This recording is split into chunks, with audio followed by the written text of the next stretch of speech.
for a slam? Yeah! I said, are you ready for a slam? This is your first slam and you are a virgin. Make some noise. All right, well, it's going to be fun, and I'm so excited. Let me get through this. The slam is the Olympics of spoken word, and I will read the official MC Bounce Slam spiel here.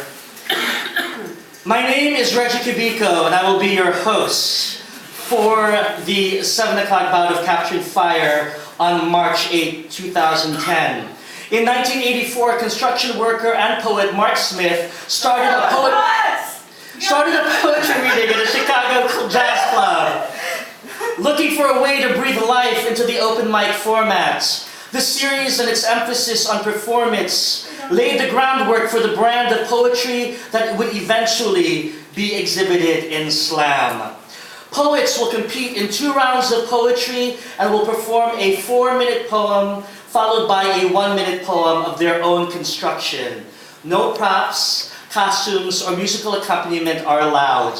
Our panel of 5 judges will score each poem. The poem should be judged on creativity, content, and performance. Poems do not need to be memorized, and points should not be deducted for paper. The high and low scores will be dropped. The poets will read their 4-minute poem in a predetermined random order, and round 2 order is determined by round 1 scores from highest to lowest. Points will be deducted for time violations. Boo linear time. Boo linear time. All right. Let's try it again. Poets. So when I say time violation, you say boo linear time.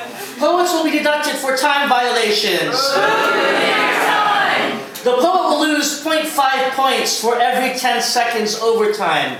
Poets do have a 10-second grace period. Timekeepers, are you ready? Hold up your watches. Excellent. Okay. Judges, let's applaud our judges right now. Because you may not applaud them later. Let me tell you a little bit about our judges in the audience. In the house, we have Kim Roberts in the house. Editor and publisher of beltwavepoetry.com. Check it out. Also editor of Full Moon on K Street, a DC poetry anthology. Kim's favorite beverage is coffee. Her favorite place to be is in India at a palace called the Fatehpur Sikri.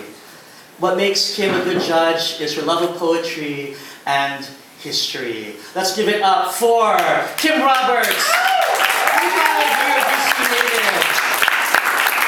Also in the house, our other judge is Michael Woods is in the house in the back there from the DCU Poetry Slam team. Michael Woods. His favorite drink is a pina colada. I hope that's virgin. And his favorite place to be is in his dreams. What makes him a great judge is that he's non-biased and he's from DC. Let's give it up for Michael. In the front, we have Lisa from Ashburn, Virginia in the house. Her favorite beverage is a vodka cranberry. Nice. Her favorite place to be is in ecstasy. And what makes Lisa a good judge is that she's judgmental. Let's give it up for Lisa. Somewhere in the house, we have Alicia, who's a judge. Let's give it up for Alicia. From DC, her favorite drink is a bourbon and ginger. Her favorite place to be is at the Hirshhorn. What makes Alicia a good judge is art is why she gets up in the morning. Let's give it up for Alicia.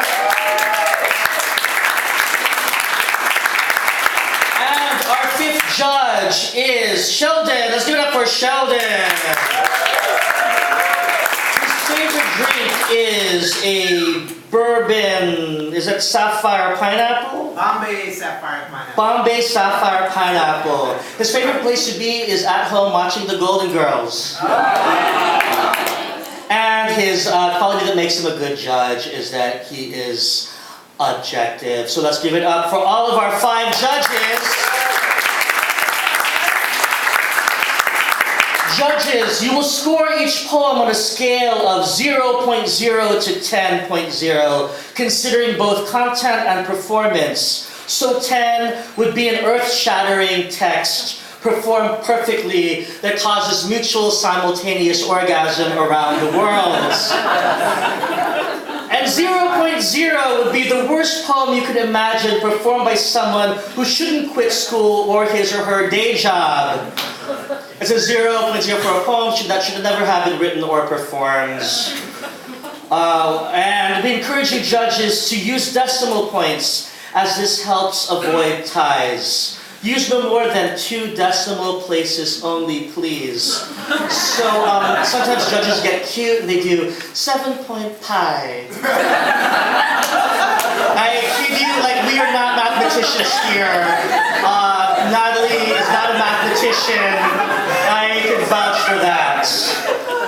And we implore you to remain consistent with your own judging criteria. And what I'm saying to you is this: there's an ugly thing called score creep. Poets who start in the beginning get lower scores. As the slam proceeds, the scores get higher. Judges, we want you to stay consistent as possible to your own grading. All right, audience, please give your attention to the poets. So turn off your cell phones, please. And poets, give them something exciting to listen to. So shake your tatas, give it your all, channel your inner Liza Minnelli, whatever it is, this is your moment, this is your gospel truth, do it. Audience, after the poem is finished, we encourage you to respond to the poets or the judges in any way you think is appropriate. In other words, audience, sway the judges.